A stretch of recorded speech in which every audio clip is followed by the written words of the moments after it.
Құрметті қыз-келіншектер, мен сіздерге бүгін творожный пирог пісіріп көрсетейін ба деп жатырмын. Ал біз деп бастайық. Ол үшін бізге май мен ұнды осылай жақсылап мыжып крошка істеп аламыз. Екі қолмен уқаласаңыздар осындай крошка шығады. Осыған бір жұмыртқа, 100 грамм құмшекер, 1 чайная ложка разрыхитель саламыз. Қопсытқышымыздан осы бір қасық жетеді. Осыдан енді жақсы жұмсақ қамыр илейтін боламыз.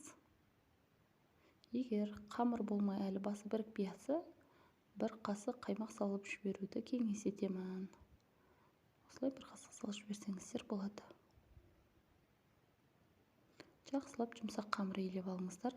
Міне, өте керемет жұмсақ қамыр шықты. Енді ішіне салатын начинкасын дайындаймыз. Ол үшін бізге қаймақ пен творог және 100 грамм құмшекер.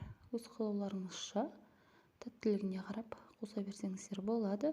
Егер қатты жақсы көретіндер көптеу салыңыздар. Бір жұмыртқа салыңыздар.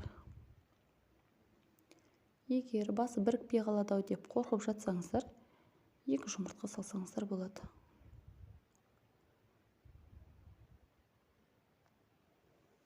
Осылай жақсылап араластырып аламыз.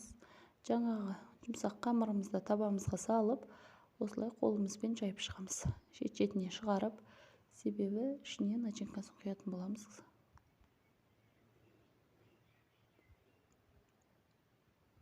Жайып шықтым қамырымды.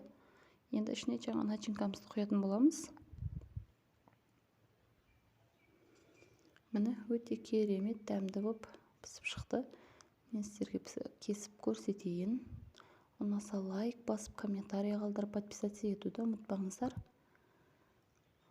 Ас болсын. Шаймен ішкенге өте керемет. Қонақ күткенге де, сіздерге де жасауды кеңес етемін. Осылай жасап көріңіздер. Келесі жолы не тамақ пісірерімді білмей отырмын. Сіздер де өз ойларыңызды айта отырыңыздар. Келесі жолға не пісіру керек екенін бірге талқылайық.